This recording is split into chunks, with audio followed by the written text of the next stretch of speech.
नमस्कार, स्वागत आहे तुमचं अन्नपूर्णा किचनमध्ये। आज मी तुमच्यासाठी खूपच चवीला अप्रतिम आणि जबरदस्त अशी रेसिपी घेऊन आलेली आहे। ज्याप्रमाणे आपण वेगवेगळ्या प्रकारच्या वड्या खातो त्याचप्रमाणे मी आज तुम्हाला दुधीच्या वड्या या करून दाखवणार आहे। खूपच झटपट सोप्या पद्धतीने मी ही रेसिपी तयार केलेली आहे। चला तर मग वेळ न घालवता रेसिपीला सुरुवात करूया। त्यासाठी मी इथे 2 दुधी घेतलेले आहेत आणि स्वच्छ पाण्याने धुवून घेऊन त्याचे सालही काढून घेतलेले आहे। अशा पद्धतीने जर तुम्हाला याचे प्रमाण वाढवायचे असेल तर तुम्ही वाढवू शकता। आता सर्वात अगोदर आपण स्टीमर तयार करून घेणार आहोत। तर एका कढईमध्ये मी 2 ग्लास पाणी घालून मीडियम गॅसवर झाकण ठेवून छान असे उकळवून घेणार आहोत। तोपर्यंत आपण हे साहित्य तयार करून घेऊयात। तर सर्वात अगोदर मी दुधी ही एका किसणीच्या साहाय्याने व्यवस्थित असे किसून घेणार आहोत। तर 2 दुध्या मी इथे व्यवस्थित अशा छान किसून घेतलेले आहे अशा पद्धतीने। आणि याचे एक्स्ट्राचे पाणी हे काढायचे नाहीये, तशीच आपल्याला या नाश्त्यामध्ये आपण तयार करून घेणार आहोत। तर सर्वात अगोदर आपण यामध्ये हिरवी मिरची आणि लसणची पेस्ट मी मिक्सरला फिरवून यामध्ये घालून घेत आहे। आणि त्याचबरोबर लगेचच त्यामध्ये 1 चमचा धनेपूड, 1 चमचा हळदी पावडर आणि 1 चमचा लाल मिरची पावडर। लाल मिरची पावडर ऑप्शनल आहे, जर तुम्हाला घालायचं नसेल तर तुम्ही स्किप करू शकता। त्याचबरोबर चवीनुसार मीठ आणि 1 चमचा आपण ओवा घेतलेला आहे आणि 2 हाताच्या मदतीने छान असा ओवा चोळून यामध्ये घालून घेणार आहोत। आणि त्याचबरोबर मी इथे 1 ते 2 चमचे पांढरे तीळ घातलेली आहे। पांढऱ्या तीळमुळे नाश्त्याला खूप छान आणि मस्त चव येते आणि हे नाश्ता क्रिस्पी तयार होतो। आता सर्वात अगोदर यामध्ये आपण 1 वाटी तांदळाचे पीठ घालणार आहोत। तांदळाचे पीठ घातल्यामुळे हा नाश्ता क्रिस्पी होण्यास मदत होतो।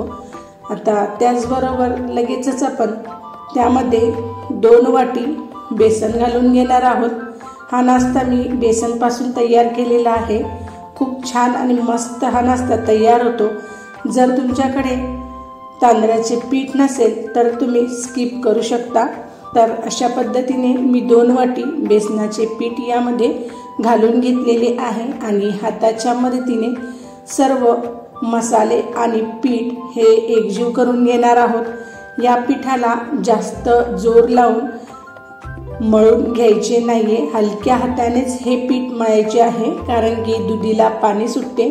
जास्त जर तुम्ही मळले तर खूपच पातळ हे मिश्रण तयार होते, म्हणून हलक्या हाताने आपण हे सर्व मिश्रण अशा पद्धतीने मळून घेणार आहोत। मी पाहू शकता खूप पातळ असे आपले बॅटर झालेले आहे आणि जर जास्त पातळ झाले तर थोडेसे पीठ तुम्ही यामध्ये घालू शकता।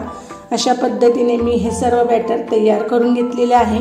आणि त्याचबरोबर आपण आता यामध्ये बारीक चिरून घेतलेली कोथिंबीरही घालून घेणार आहोत आणि व्यवस्थित सर्व एकजीव करून घेणार आहोत। व्हिडिओ दाखवल्याप्रमाणे खूप छान आणि व्यवस्थित आपले बॅटर आता तयारही झालेले आहे। अशा पद्धतीने मी हे बॅटर तयार करून घेतलेले आहे। आणि जर हाताला चिटकत असेल तर थोडासा तेलाचा हात लावून हे बॅटर तुम्ही एकजीव करू शकता। आता अशा प्रकारच्या केक टिनचा वापर मी केलेला आहे। जर तुमच्याकडे केक टिन नसेल तर स्टीलच्या डब्याचा किंवा पातेल्याचाही वापर करू शकता। तर त्यामध्ये मी 1 चमचा तेल घालून घेतलेले आहे आणि व्यवस्थित सर्व साईडला हे तेल मी लावून घेतलेले आहे, म्हणजे जेणेकरून आपले बॅटर हे शिजल्यानंतर यामध्ये चिटकणार नाही आणि व्यवस्थित हळूवार पद्धतीने त्यापासून सुट्टे होईल। आता आपण दुधीचे तयार करून घेतलेले बॅटर चमच्याच्या साहाय्याने अशा पद्धतीने या केक टिनमध्ये घालून घेणार आहोत। व्हिडिओत दाखवल्याप्रमाणे शक्यतो हे बॅटर चमच्याच्या साहाय्याने यामध्ये घाला। हाताने घातल्यावर हाताला हे बॅटर चिटकले जाते आणि चमच्याने व्यवस्थित हे बॅटर डब्यात घालता येते। तुम्ही पाहू शकता व्यवस्थित मी सर्व बॅटर यामध्ये घालून घेतलेले आहे। आणि थोडासा आपण हाताच्या साहाय्याने अशा पद्धतीने थोडे बॅटर प्रेस करून घेणार आहोत, म्हणजे जेणेकरून ते वरती असे फुगल्या जात नाही, व्यवस्थितपणे हे बॅटर तयार होते। अशा पद्धतीने एकसारखे मी हे बॅटर हाताच्या साहाय्याने करून घेतलेले आहे। त्याचबरोबर यावर मी आता पांढरे तीळ 1 ते 2 चमचा घालून घेत आहे। जेव्हा हे बॅटर आपण फ्राय किंवा शॅलो फ्राय करतो तेव्हा हे तीळ खूप छान या नाश्त्यामध्ये दिसते, म्हणून थोडे तीळ मी यामध्ये घातले आहे। हे ऑप्शनल आहे। तर अशा पद्धतीने मी हे तयार करून घेतलेले आहे। आता आपले स्टीमरही तयार झालेले आहे, तुम्ही पाहू शकता खूप छान आणि व्यवस्थित पाणीला उकळी आलेली आहे। आता अशा पद्धतीची एक रिंग मी त्या कढईमध्ये घालून घेत आहे। तुम्ही यामध्ये डिशचा किंवा वाटीचाही उपयोग करू शकता। तर सर्वात अगोदर आपण तयार केलेले बॅटर यावर पक्कडच्या साहाय्याने ठेवून घेऊयात आणि त्यावर झाकण ठेवून हे बॅटर आपण 15 ते 20 मिनिटापर्यंत फास्ट आचेवर शिजवून घेणार आहोत। 15 ते 20 मिनिटापर्यंत हे बॅटर व्यवस्थित असे शिजले जाते। आता 15 ते 20 मिनिटापर्यंत आपण छान याला उकळी काढून घेतलेली आहे आणि तुम्ही पाहू शकता हे बॅटर आपले 15 ते 20 मिनिटापर्यंत व्यवस्थित तयार झालेले आहे। आणि आपण आता एका सुरीच्या साहाय्याने हे चेकही करून घेणार आहोत। जर बॅटर हे सुरीला लागले तर हे बॅटर थोडे कच्चे असेल तरच हे सुरीला लागेल, आणि पूर्णतः हे बॅटर शिजले असेल तर सुरी ही आपली व्यवस्थित क्लीन अशी निघेल। अशा पद्धतीने आपण चेकही करून घेऊयात। आता हे बॅटर आपण आता काढून घेणार आहोत आणि पूर्णतः 1 ते 2 तासापर्यंत हे बॅटर आपण व्यवस्थित असे थंड करून घेणार आहोत। आता मी हे बॅटर कढईतून काढून घेतलेले आहे आणि पूर्ण थंड झाल्यावरतीच आपण हे बॅटर सुरीच्या साहाय्याने व्यवस्थित असे कापून घेणार आहोत।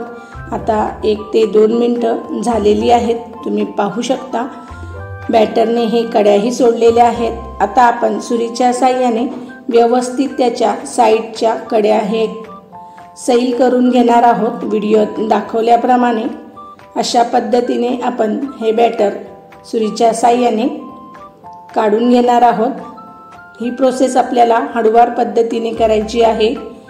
तर मी सर्व किनार ही सुट्टी करून घेतलेली आहे।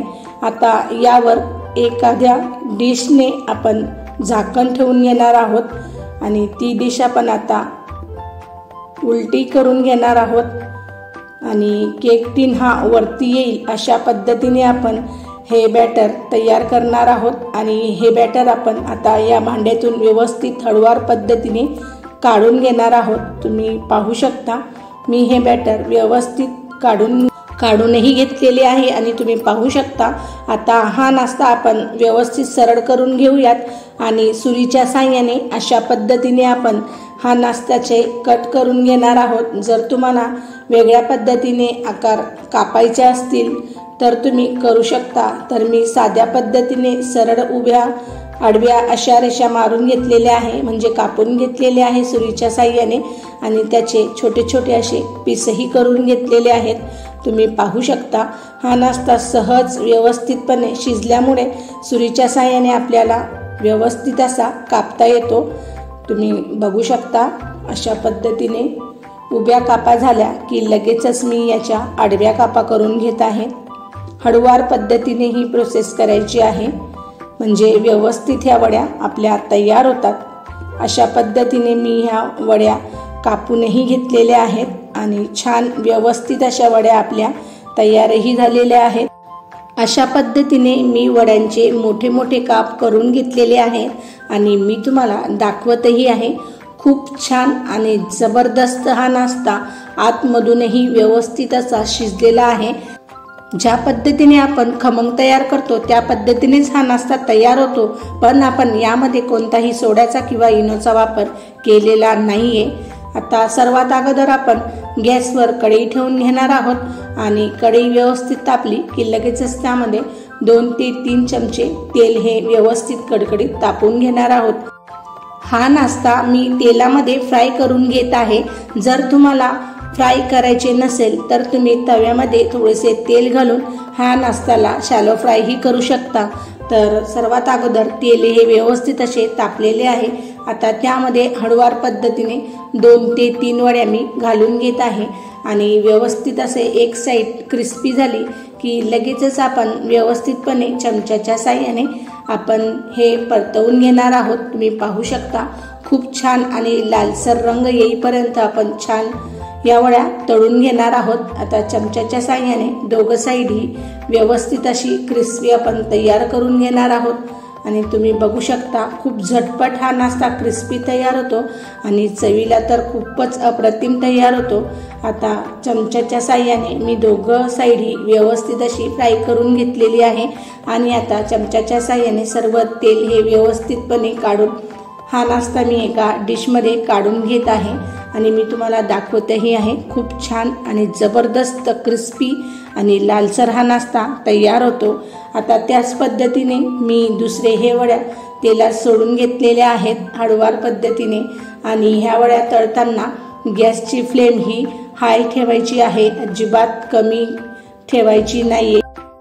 जर तुम्ही हे वड्या कमी गॅसवर तळल्या तर ह्या जास्त ऑइली होतात, म्हणून आपण फास्ट आचेवर ह्या सर्व वड्या व्यवस्थित अशा फ्राय करून घेणार आहोत आणि आता व्यवस्थित चमच्याच्या साहाय्याने दुसरी बाजूही आपण परतवून घेणार आहोत। तुम्ही पाहू शकता खूप छान आणि व्यवस्थित आपली एक बाजूही व्यवस्थित लाल अशी झालेली आहे। मी तुम्हाला झूमही करून दाखवत आहे। या वड्या क्रिस्पी आणि खूपच जबरदस्त रंग यावर आलेला आहे। आता चमच्याच्या साहाय्याने आपण दुसरीही बाजू परत पलटवून घेणार आहोत। अशा पद्धतीने दोघं बाजू व्यवस्थित असे तेलामध्ये फ्राय करून चमच्याच्या साहाय्याने आपण ह्याही वड्या व्यवस्थित अशा काढून घेणार आहोत आणि मी सर्व वड्या या एका डिशमध्ये काढूनही घेतलेल्या आहे।